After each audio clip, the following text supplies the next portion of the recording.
Yeah, we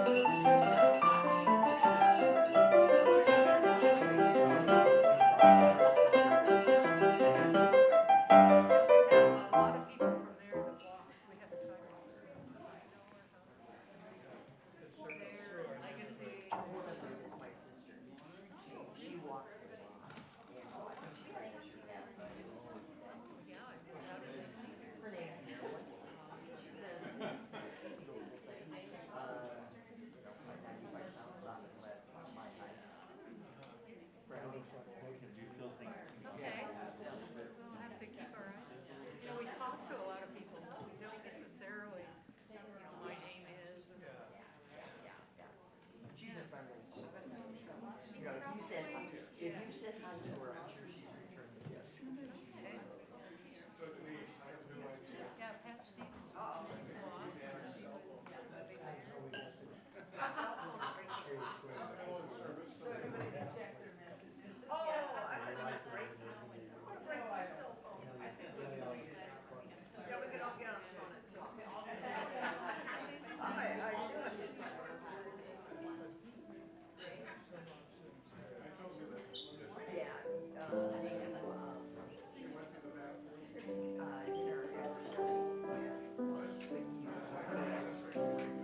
Good morning, and welcome to the Unitarian Church of Lincoln on this Sunday morning. My name is the Reverend Oscar Sinclair. I'm joined by our worship associate, Andy Lake, by our pianist, Bill Carpenter, by everybody that makes this happen every single week. The last couple of years have had a lot of change for this congregation. We've moved around how seats work. We've met in person, on Zoom, in ways of being that we don't know yet. But however we gather, every Sunday, worship together is a chance to deepen our connection with the sources of meaning in our life, to proclaim who we are and what we are about, throwing open the doors of the congregation and proclaiming the radical love and welcome that is at the heart of this faith. The Unitarian Church of Lincoln, we say, aspires to be a loving community, uniting reason with spiritual exploration to transform ourselves and the world. Welcome to this loving community. May we, in our gathering here, be about that work of transforming ourselves and the world. We will begin by lighting our chalice.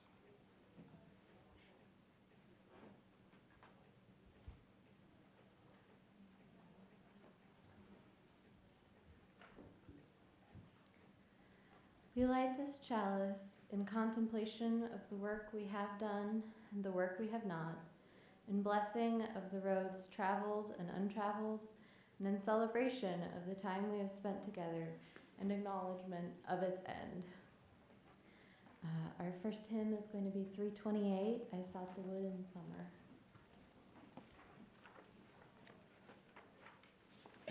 One important thing about this hymn is look at who wrote it. It is a Willa Cather. That's not going to be up there. It's going to be in the hymn. But that's where it comes from.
microphone coming? Is this one tested? This one is also on, but not going. I can go to the pulpit. Or I will give you 2 seconds. How are you? Good. Are you doing summer stuff? Remember my daughter? Yeah. Why don't we do the pulpit for now? Are you in the same class? No, you're just gonna see each other full time. We'll do the pulpit now. Okay, we'll do the pulpit for now.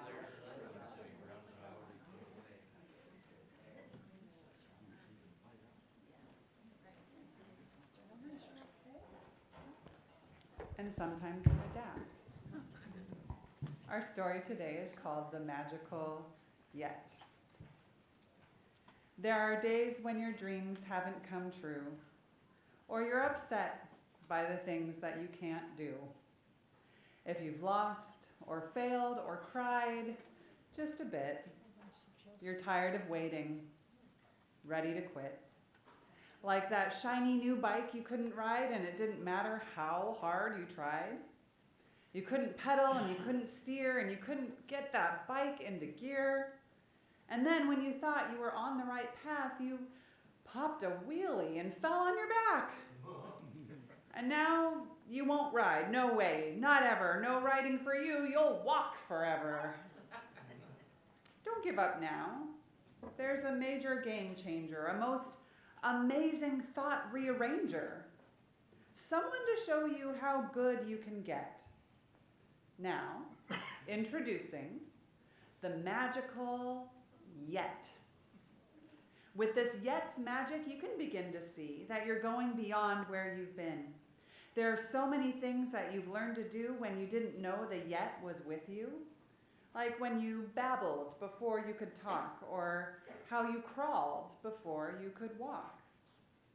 Yet is a dreamer, a schemer, a hopper, a trier, a maker, a doer, a gotta fly higher.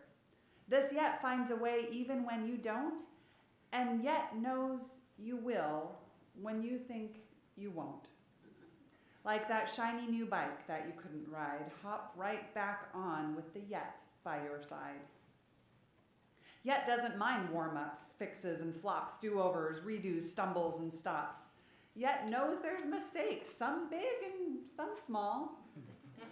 With Yet, you're sure to get over them all. Play the kazoo or play the bassoon, jam with the Yet, and you'll soon be in time. The skateboarding tricks like the ollie heel flop, this Yet can get to the championship. Tongue twisters twisted your tongue in a knot, Yet says, keep trying and practice a lot. Be patient, you can't do it all overnight. Some things take days, months, or years to get right. But if you keep leaping, dreaming, wishing, waiting, learning, trying, missing, with the Yet as your guide along the way, you'll do all the things that you can't do today. Now you're bolder, braver, waiting to see. With Yet, you can get where you want to be. You finally did it. You knew you could. You're not just writing, you're getting quite good. But don't stop now. You've got much to do. The good news is this Yet grows with you.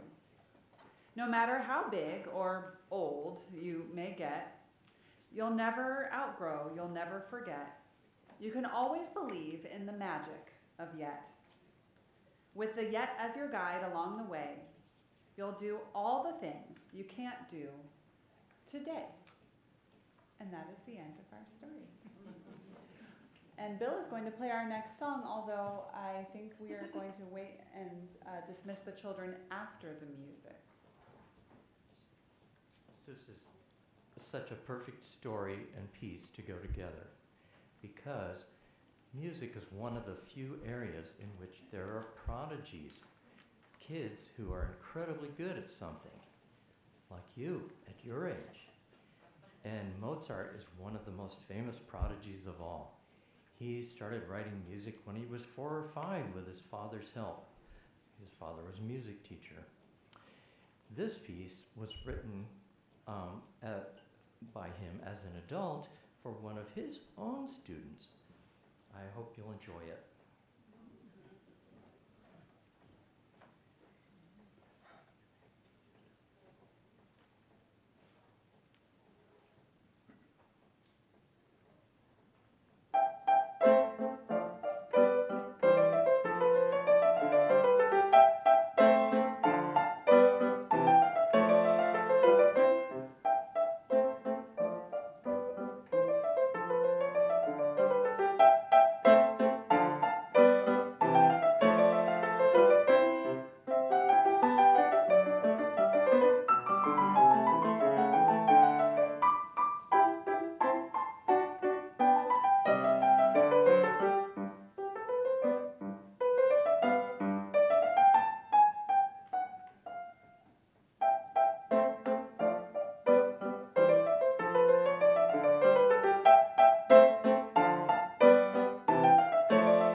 lavalier is working or if it's just all mics that aren't the pulpit that aren't working this morning. Okay. The lavalier is currently on and unmuted on my end. Mine as well. Okay, so we're just going to be from the pulpit. Sorry for everybody's neck. I think I can fix that. That's all right. We're just going to go forward with the service from the pulpit.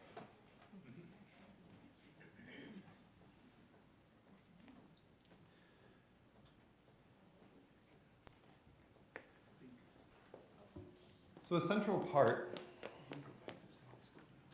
We think it works now. we think it works now. Okay.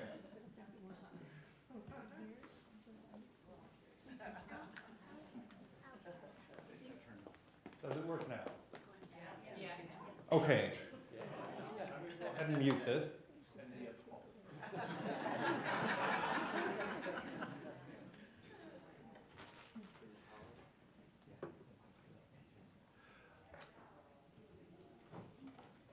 And we're going to do the announcements.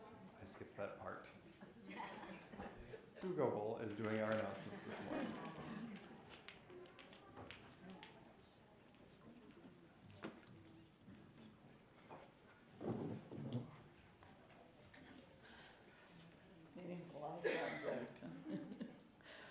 Welcome. Good morning, I'm Sue Goebel, a new member of the Board of Trustees. I want to offer a special welcome to those of you who are visiting for the first time. I have a few announcements to share as our church community extends beyond Sunday morning worship. Announcements. 1. Join us if you are able this Thursday, June 20 at 6 p.m. for a Bon Voyage potluck. We will break bread together with the Sinclairs before they set off for northern climes. Okay, climates it says. 2, spring cleaning will begin Saturday, June 22 at 8:30 a.m. We need all hands on deck to help us get the building ready for our new minister. 2023. Save the date. Next week, on Wednesday, June 26th, we are holding a class called Nuts and Bolts for all members, new and old. This is a refresher course on Unitarian Universalism taught by our minister, Oscar Sinclair, and membership chair, Kay Hoff. Dinner is provided. Details for future events are in Friday e-blasts, and/or feel free to inquire at the church office window after the service today.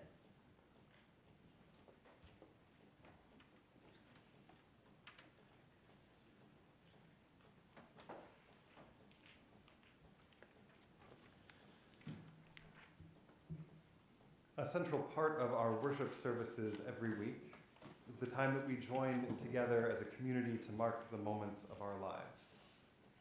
We share with one another our joys, our sorrows, the events that mark the steps on our journey. The threads of sorrow and those of joy are intertwined in the fabric of our lives, present for all, remembered by all. We share those threads, and then they are woven together with those of others in our community. Our joys are shared and magnified. We are comforted in our sorrows. Before I ask you to share names that you are holding in sorrow this morning, I do want to share that this week, longtime member of this congregation, Leona Brazil, passed away. And so we are holding her and her family in our hearts today and in the days to come.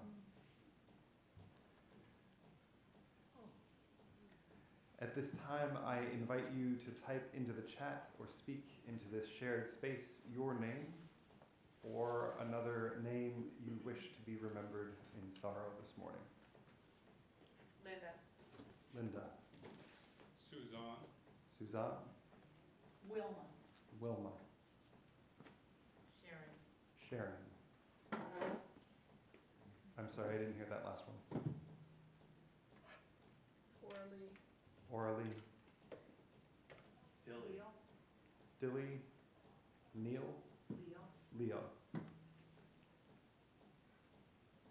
My children, the first Father's Day without their father. First Father's Days without fathers. The Brazil dog losing his mother. Leona's dog losing his mother.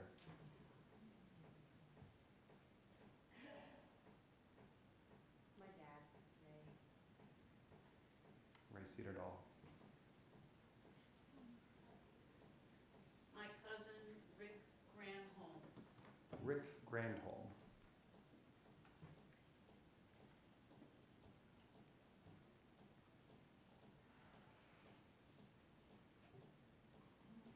There are no notes yet in the chat, but I have a text from a colleague of mine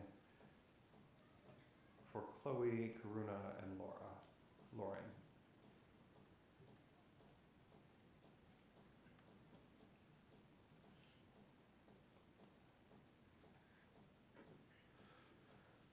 We know that sorrow is not the only story, that there is joy.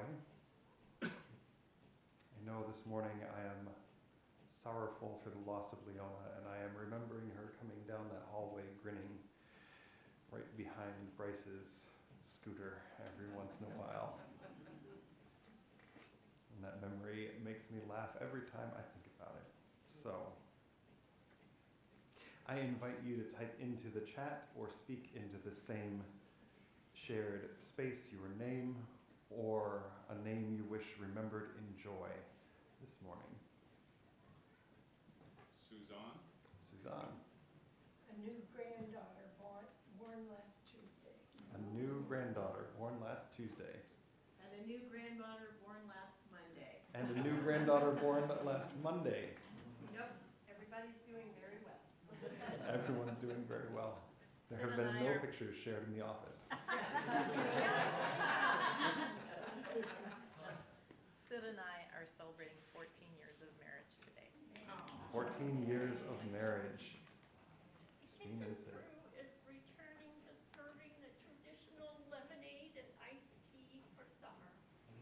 kitchen crew has gone back to lemonade and iced tea for summer. First word, John. Barbara and I celebrate our anniversary, 52 years. 52 years.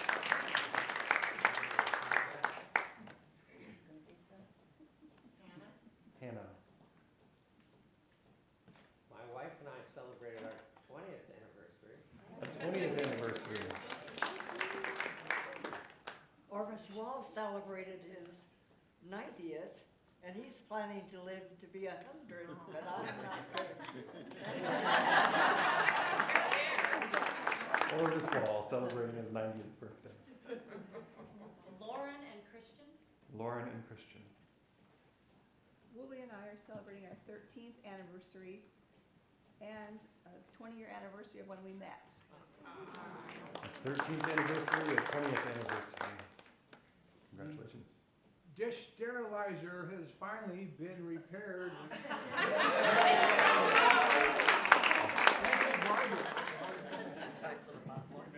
The dish sterilizer has finally been repaired, thus taking out 3 paragraphs of my things left undone sermon.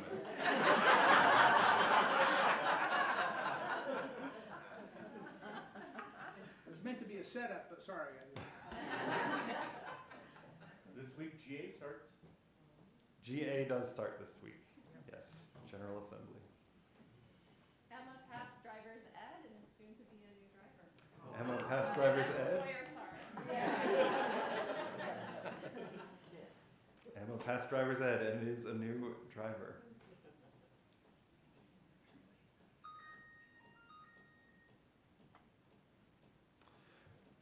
We know too that there are both joys and sorrows that are yet unspoken but still deeply felt. For all of those, let us hold a moment of silence.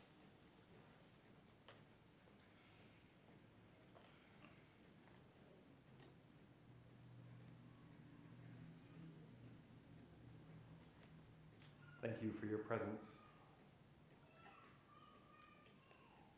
There's a sorrow for the Albaj family in the chat as well. Now, if you would, join me in singing our next hymn, and I do want to say something about this hymn.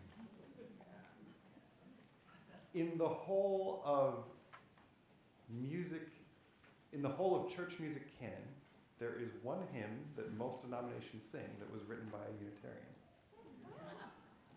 It is Nearer My God to Thee.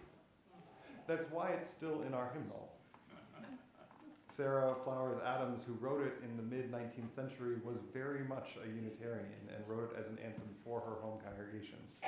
It's been adopted by everybody, but it is part of our particular tradition, even as our theology has moved away from the description of Jacob's ladder that is contained in it. So if you would please rise in body or in spirit and join me in singing hymn number 87, Nearer My God to Thee.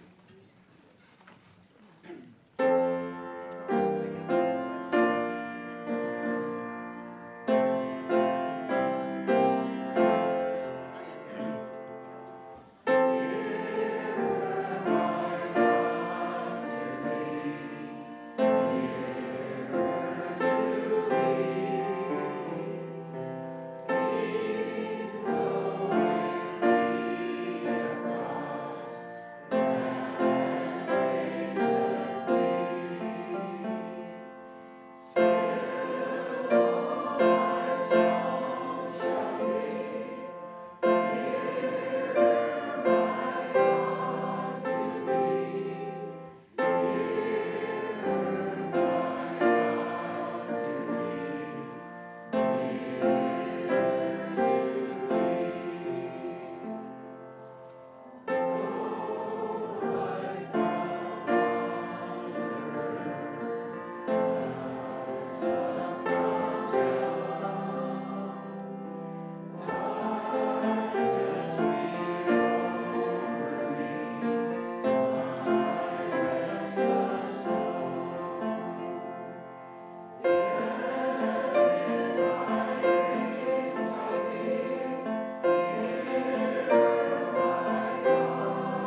week, we take up a collection to support the work of this church and our partners in the community. We do this because just as we all grow from our participation in this community, we all give back through our time, our talent, and our treasure. As Bill plays our next piece of music, the ushers will pass our offering plates. You can also give by texting UC Lincoln and the amount to 73256. That's UC Lincoln and the amount to 73256. The offering will now be gratefully received.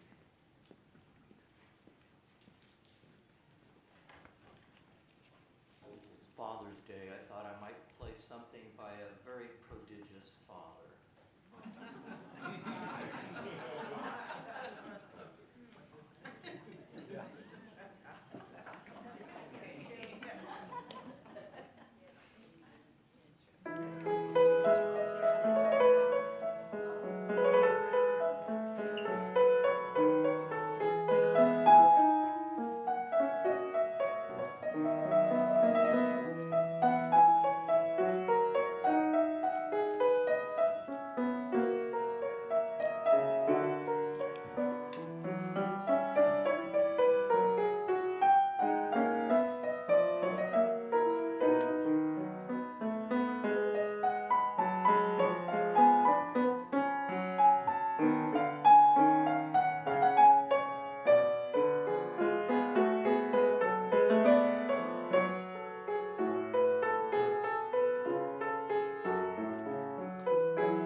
Our reading today is from Matthew chapter 5, verses 38 through 48. You heard that it was said, an eye for an eye and a tooth for a tooth. But I say unto you, don't use violence to resist evil. Instead, when someone hits you on the right cheek, turn the other one towards him. When someone wants to sue you and take your shirt, let him have your cloak too. And when someone forces you to go 1 mile, go a second one with him. Give to anyone who asks you, and don't refuse someone who wants to borrow from you. You heard that it was said, love your neighbor and hate your enemy. But I tell you, love your enemies. Pray for people who persecute you. That way you'll be children of your Father in heaven. After all, he makes his sun rise on bad and good alike, and sends rain both on the upright and on the unjust. Look at it like this. If you love those who love you, do you expect a special reward? Even tax collectors do that, don't they? And if you only greet your own family, what's so special about that? Even Gentiles do that, don't they? Well then, you must be perfect, just as your heavenly Father is perfect.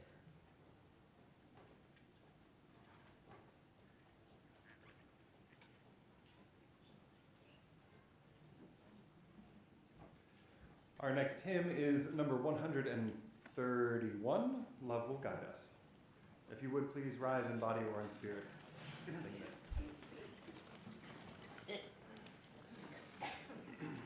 Thank you.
the mic situation is? I'm on lavalier 1. Yes. Okay, great. So earlier this year, our daughter Ailish discovered chapter books.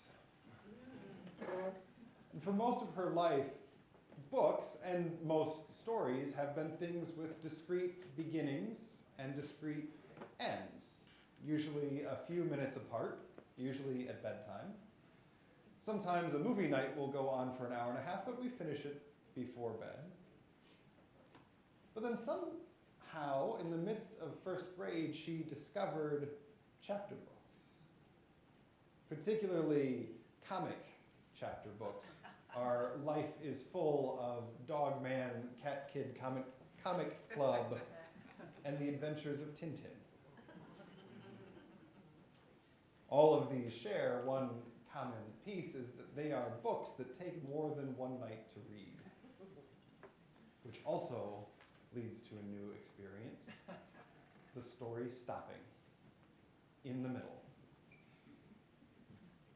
Ailish loves these stories, and she does not love it when, in the middle of a daring escape, a fight with a bad guy, or an underwater adventure, mom or dad tell her it's time to turn off the light and go to sleep. Doesn't matter that the story will continue in the morning. In that moment, the narrative is interrupted, and she is mad about it. Life is like this, though. We think of stories as having beginnings and middles and ends, because those are the stories that we tell each other, preferably wrapped up in a moral that makes sense of the whole thing and ties up loose ends. It's not that uncommon for Stacy and I, after we've told Ailish that her story needs to end in the middle, to then watch a TV show after we put her to bed and look at each other and go, how will they wrap this all up in the last 2 episodes of this season? We want that to happen, but life doesn't work like a story. Just about every episode ends right in the middle of a chapter, with threads dangling everywhere. Jonah Goldberg, the commentator and writer, got at the same question in a blog post this week, where he said, fiction requires boiling down reality to a story. It was a blog post about how the most accurate depiction of political life in American television is not The West Wing, it's not House of Cards, it's Veep, which is a comedy. We'll get to that. You can have distractions, he says, red herrings, Russian in the Pine Barrens, non sequiturs, but ultimately you have to land at your desired destination. The old line attributed to countless people goes, how do you sculpt an elephant? Take a block of stone and remove everything that doesn't look like an elephant. That's how fiction works. Take everything out that doesn't fit your story. It's why you can be certain that in any normal sitcom, a character who gets pregnant is going to have a baby. Unless you're being deliberately political, you don't want a character to have a miscarriage or an abortion. So it always happens in the same way in the stories that we tell each other. Scriptwriters often reduce the motives of villains to simple greed or revenge because complex motivations are hard to convey. It's just easier. But motivations in life are much messier. Deliberate, intentional villainy is much rarer than you'd think from movies and TV shows, although obviously it exists. Competence at pulling off incredibly complex capers and conspiracies is even more rare. But when you watch the news or a church, like it's an exposition in a movie or TV show, editing out the parts of life that don't fit the plot that's in your head, it becomes easy to think that Washington, or a church, is full of masterminds and that every inconvenient fact or event is really just a red herring. Whatever line of work you're in, he finishes, I'm sure you have stories about how things went haywire, mistakes were made, miscommunications and mishaps led to something that made onlookers not just angry, but convinced that the screw-up was intentional. And then it falls to you to explain how it was just a normal snafu and nobody intended it.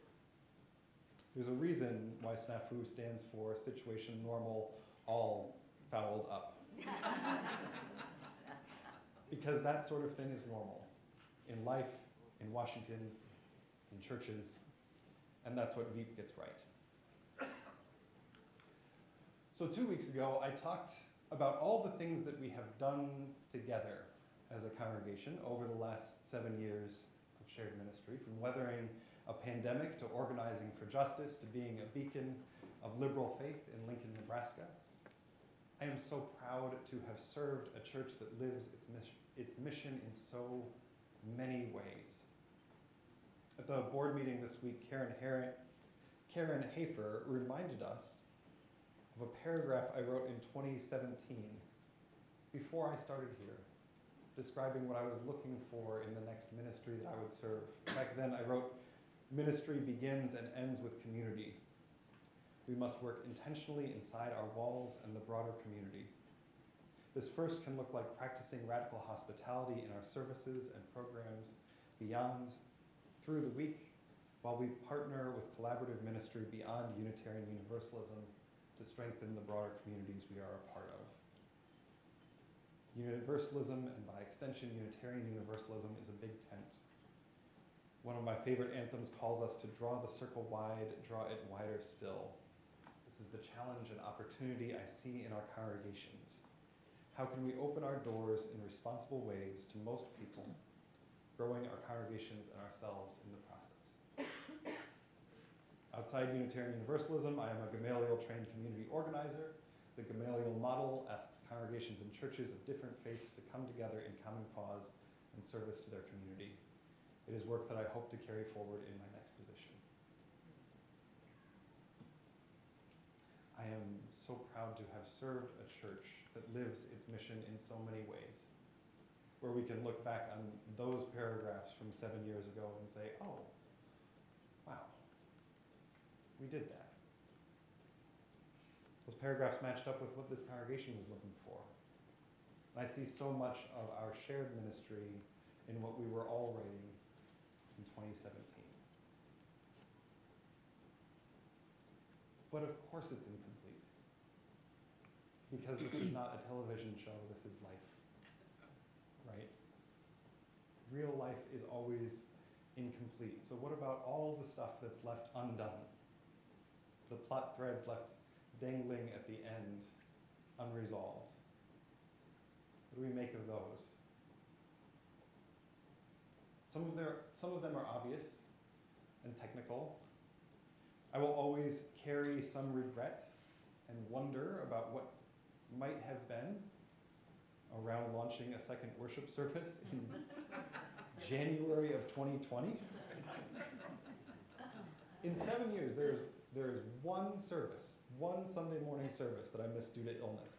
January 12th, 2020, the day we launched the second Sunday morning service. I had just been with my family in New York over Christmas. My mother in New York was in the hospital with an unexplained pneumonia with strange things on the x-rays that they didn't know what it was. They thought I might have scarlet fever. Anyway, we were both really sick, didn't know what it was. Anyway, 2 months later, in the midst of a huge boom in Sunday morning attendance, we closed the church building for almost 2 years in response to the COVID pandemic. What might that have looked like if things had gone just a little bit differently? That one doesn't get resolved. Some of the threads left undone are complicated, but relatively easy to pick up in the next chapter.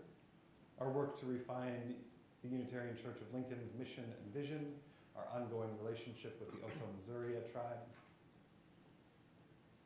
And some of the threads left undone are hard dynamics that we have worked on together and left unfinished. The complicated dance of professional staff and membership. How do we think about volunteerism and children's involvement in 2024? How do we launch lay pastoral care in a way that the congregation takes ownership of and participates in? This last one stings for me.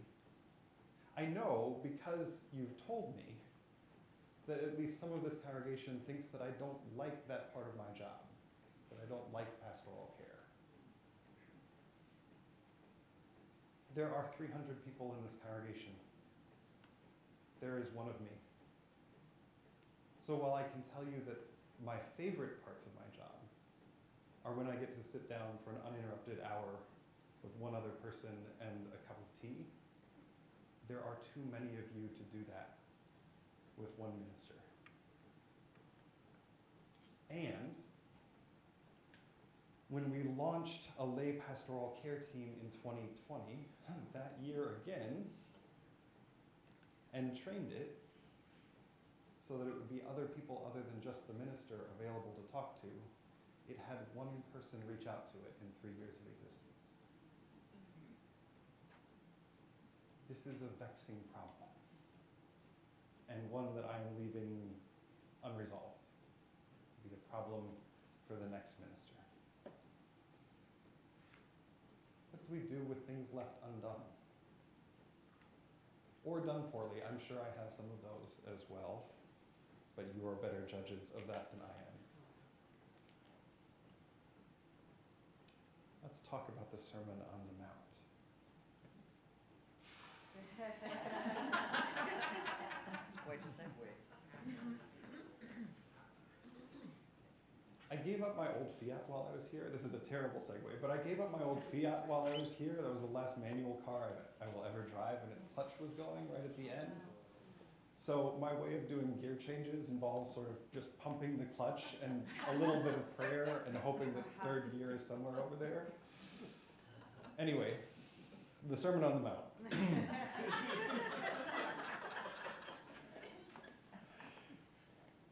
This is probably the part of the Christian Gospels that is most often quoted in Unitarian churches, right? Blessed are the meek, for they shall inherit the earth. Blessed are the poor in spirit, for theirs is the kingdom of God. Blessed are the peacemakers, for they shall be called the children of God. The Beatitudes that begin that sermon are an image of the beloved community, this alternative way of looking at the world that we work for. Our Universalist forebears, our Unitarian forebears who wrote Nearer, My God, to Thee, would have pointed straight to that and said, that's what we're trying to build together. The community that Jesus describes in this sermon. In some ways, it's easy stuff to preach on. It's right over the plate, easy to hit softballs for a preacher and a congregation hearing it. But then in the back half of that sermon, Jesus gets more specific. He tells his congregation listening, who have all heard, blessed are the poor, for they shall be rich in spirit. They then hear, it's not enough to follow the letter of the law. If your eye betrays you, you should pluck it out. I imagine there was a tricky gear change there. If someone sues you, give them the shirt off your back. You must be perfect, just as your heavenly Father is perfect, he ends. And then I imagine walks off the mount to some silence. Because they are impossible standards.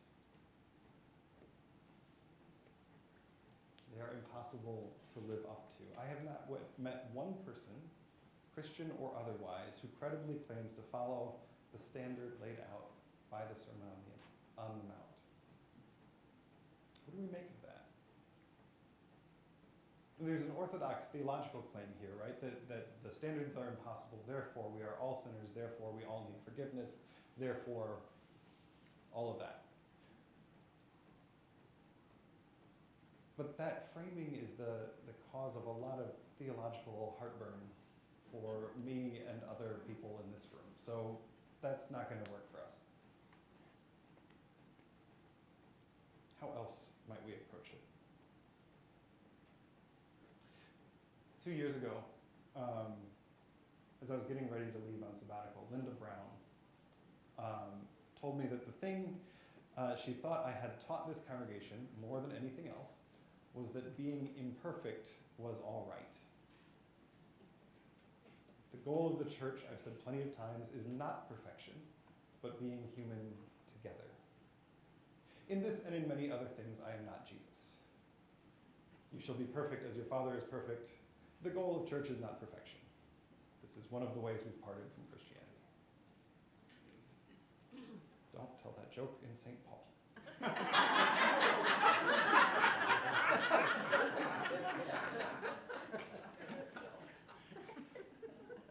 But the point is this: when things go wrong with AV in the midst of worship, or we miss a cue, or we stare at each other in a committee meeting because nobody has the answer we're looking for, that's okay. That's what it means to have a group of people coming together to try and build a community together. It means that we are a church of people, not a bloodless corporate structure maximizing profit for abstract stakeholders. It's how it works. That's apparently the lesson that I taught here. And it's true, and it's incomplete. Because while perfection is not the expectation, there is a difference between expectation and aspiration. Aspiration, there's that same Latin root again. Remember from a few weeks ago, inspiration, the work of the Spirit. Aspiration, back to breathing, and the Spirit that moves between and among. I don't have any interest in expecting perfection at a church. I don't think it's a helpful goal for a church or an individual. But aspiring to standards that I almost certainly won't meet, that's a different thing altogether. What do we aspire to do? That old Unitarian hymn isn't I'm sitting next door to, or I'm sitting next to God. It's saying, nearer, my God, to thee. Nearer, nearer, nearer. Never actually getting there. Getting a little closer. Each of the 5 verses that you sang this morning. Thank you for that. So what are you going to aspire to? I'm leaving. Right? My task is pretty specific at this point. Take all of the threads left undone over the last 7 years and let them go. And try not to lose sleep over them anymore. Celebrate what we've done together, ask forgiveness for faults, and then exit stage right in 2 weeks. But that's not your task. What will you aspire to? Because there's plenty left undone, and not everything needs to be wrapped up in a bow and finished for all time. But what is the highest and best version of this community? What do you aspire to do that you haven't gotten to yet? How will you discern that and then take the next faithful step? The goal doesn't need to be perfection. It shouldn't be. But it can be progress. I would be remiss if I didn't take one last homiletic detour into Article 2 of the Unitarian Universalist Association. There we go. Over the last 2 years, the Unitarian Universalist Association, which is our equivalent of a denomination, although that word is a little complicated with us, has been working to refine and clarify the language of Article 2 of our bylaws. A bit that right now is a list of 7 principles and 6 sources. This week, like Friday, the General Assembly of the Unitarian Universalist Association, including 7 members of this congregation, will vote on the final proposed language, this thing that we have been talking about for at least a year. This is appropriate to this sermon, what was left undone 15 years ago in the UUA. There was another Article 2 proposal that came up for a vote in 2010 and failed the final vote. They went all the way through the process. They got to this point, and the last vote failed. And so we've picked up that thread, that thing left undone as an association, and brought up a new proposal. It is a different approach than the one that did not pass, this time moving away from a list of principles to values that explicitly put love at the center of our faith. surrounded by 6 values that conveniently make up the acronym JETPIG. This was unintentional. This came up about a year after the language was proposed. Somebody said, JETPIG, we should probably make something out of that.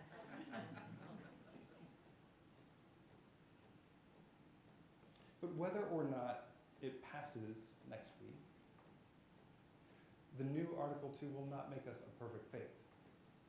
Perfection is not the goal here. It's not that we're going to get this right this time and then never talk about it again, never reevaluate this particular thing. But it will help point us towards our aspirations, towards putting love at the center. And it will do that in part because of what Article 2 is. The current Article 2 begins, we, the member congregations of the Unitarian Universalist Association, do covenant to affirm and promote. We covenant to do this thing. In our free faith tradition, covenant is the way that we relate to each other. Agreements made between consenting parties that call us to our highest and best selves. Importantly, for today, covenant is not about perfection. It's about aspiration. When we miss the mark, the answer is not that the covenant is over, but that we are called back to it. And if you struggle with this language of covenant, put it a different way. Marriage is the covenant that most people are most familiar with outside of a church context. Now, if, say, this is purely a hypothetical, your marriage vow said something about never going to bed angry, and then 4 or 40 years later, you fall into bed exhausted and unable to resolve the fight you've been having until morning and coffee, does that mean that the marriage is over? You've broken your marriage vows, right? Done. Not married anymore. Of course not. The way covenant works is that it continually calls us to be our best selves, to be the best versions of ourselves, to keep aspiring to be that marriage, denomination, person. It is 11 o'clock. There are many threads hanging in this sermon. From what's left undone in Lincoln to the Sermon on the Mount, there we go, to Article 2. And as tempting as it is to say sometimes it's just bedtime, in real life we don't get resolutions for every hanging thread, a sermon isn't quite real life. So, in 2 paragraphs, here's what I've got. There are certainly things left undone from the last 7 years. There are things that we have done badly in the last 7 years. There are certainly things that I regret. But this is where my story and the congregation's story begin to diverge. Because my role is to let go of those things. To say simply, I know there are times I fell short, times I did well, and I know that I served as well and faithfully as I was able. But for you, the congregation, the story is a little bit different. In the next year, what are the threads that you're going to pick up? What's the adventure in the next chapter? What are the aspirations that call you to be your highest and best selves? Perfection isn't the goal, it never was. But you can, and you should, ask what the next chapter of this church calls you to be. May it ever be so, and amen. Our closing hymn is unmarked, so if we advance the slide 1. Nope, we have a piece of guest music from Bill. Well, I think it would be fine to do the closing hymn next. Our closing hymn is number 143, Not in Vain the Distance Beckons. I think you'll recognize the tune.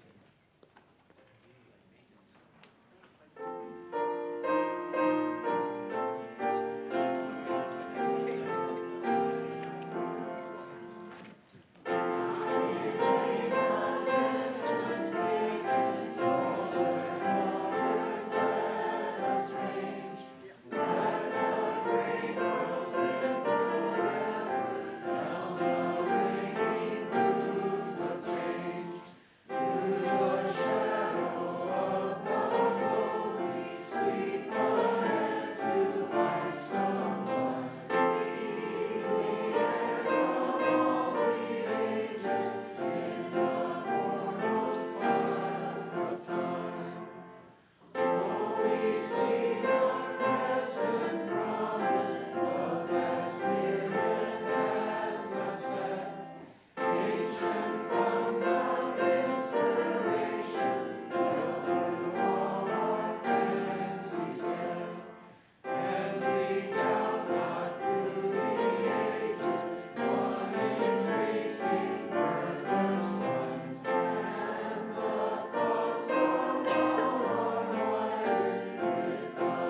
And so go in peace, go in kindness, and go in hope.